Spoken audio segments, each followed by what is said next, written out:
Craig Conover took steps towards starting a family with Paige DeSorbo months before their breakup. In the January 2 episode of Southern Charm, Craig, 35, told his friends Austin Kroll and Shep Rose that since he and Paige, 32, planned to wait 3 to 4 years to have kids, they decided to freeze his sperm, and he went to the sperm bank the day before to take care of that. I would be remiss to not say that becoming a dad is probably like whatever it's called when it has to happen in my future, Craig explained to Austin, 37, and Shep, 45. In a flashback, Craig told Paige about his thought to freeze his sperm, to which she replied, "What the f?" That's like the craziest thing in the world. The version of life that I saw myself living isn't what I'm living, which is like this stable home that I grew up in, Craig explains in an on-camera interview. Every night at dinner, my mom and dad were there and my brother. And I just loved that.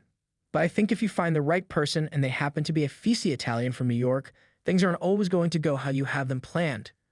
Austin asked Craig whether he came up with a timeline for starting a family or if Paige did.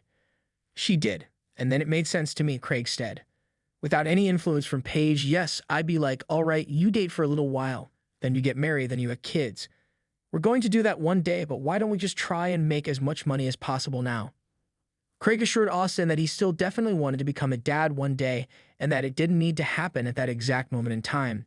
Still, I'm not entirely sold that Craig wants exactly what Paige wants, Austin told the cameras. On December 30, Paige revealed on her Giggly Squad podcast that she and Craig have decided to no longer be together after 3 years as a couple, though she did not cite an exact reason for the split. Later in the January 2 episode, Craig FaceTimed Paige to talk about his plans for renovating the front room over the garage of his house.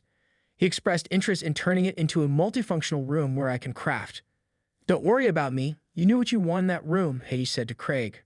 Craig said he wanted to make space to use his circuit and embroidery machines and asked Paige if she'd like to dedicate a corner of the room to something of her choosing, such as a gift wrapping area. What the f? No, the Summer House stars said in response to that idea. At the end of the episode, Craig spoke to Austin about not being invited to Patricia Altschul's 83rd birthday party. It was like a combination of thinking that you were out of town and being like, I haven't, really talked to Craig much, the Trop Hop beer founder said. Craig didn't expect to hear that. I didn't know this was going on, he told Austin. I thought we were good. Austin said he missed his friend and that when they tried to set up a weekly tea time to golf together, the Sovingdown South founder shut it down in favor of gardening. That's the fun stuff for me now. Making money, getting healthy, and ain't my girlfriend. That's what I want to do, Craig said to Austin, citing the gardening as a work obligation because of his brand's upcoming gardening line. If you're a real friend, you would be happy for something like that.